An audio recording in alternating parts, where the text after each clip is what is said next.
the first thing is that I have black men in my life. I have a black father, I have two brothers, and so just seeing their experiences matter to me, have been really influential in shaping my understanding of black men and how they manage stress, and also the immense pressure, to uphold certain standards of black masculinity, being strong, taking care of the family. And I think that those standards, can be detrimental in the lives of black men.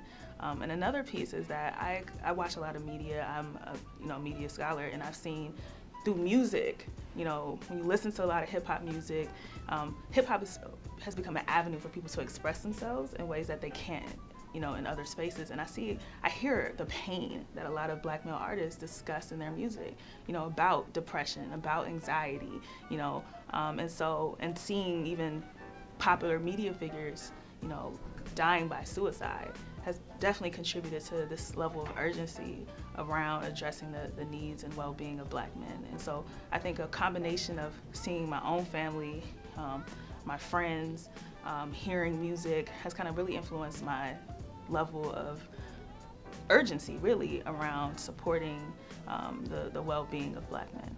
So I met Dr. Watkins my first year and just connected with her, and over time learned more and more about the project, and I was fascinated by it. I think that media is such a powerful avenue to address anything or to engage with young people, and people use media so much, and so I thought it was powerful that she was using media as a mechanism to talk about mental health issues, to talk about masculinity. And so I became involved with the YB Men Project around last year, after kind of just saying, the way my trajectory was going in terms of my research, in terms of things I was passionate about, media became central to it, as a way to kind of heal, as a way to talk about issues related to race and gender. And so I got an opportunity to be involved and do some interviewing with some black men, and help with some of the curriculum development.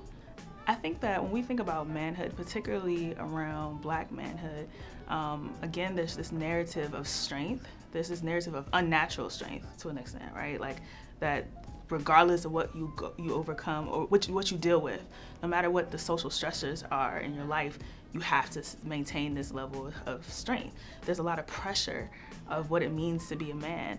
And so I think that having unique programs that are specifically looking at, constructions of manhood, how do people make meaning of manhood, and how does that relate to the way that they cope with stress and deal with issues, I think is really important. And again, thinking about like black men's social position in society, the ways in which black men have been targeted by police, targeted in the school system because of their perceived masculinity, right? Like black boys are seen as substantially older and are, denied, the childhood, basically, very early on. And it has implications for their well-being, implications in terms of their personal well-being, but also how they're treated in society.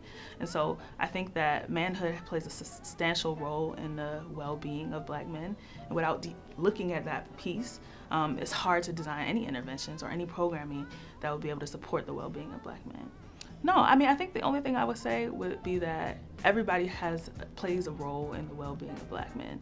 So me not being a black man myself, I interact with black men. I have a black father, I have a black brother, I have black cousins, and so the ways that we talk about black masculinity matter for how black men think about black masculinity. And so we have to be conscious of that. To what extent do we perpetuate these stereotypes of men can't cry, or a man is a punk if he expresses himself? To what extent do we perpetuate, stereotypes about what the physicality of what a black man should be doing or should look like? And so I think that recognizing the influence of ourselves, who are people who are not black men but are in the lives of black men and shaping their experiences, is very important.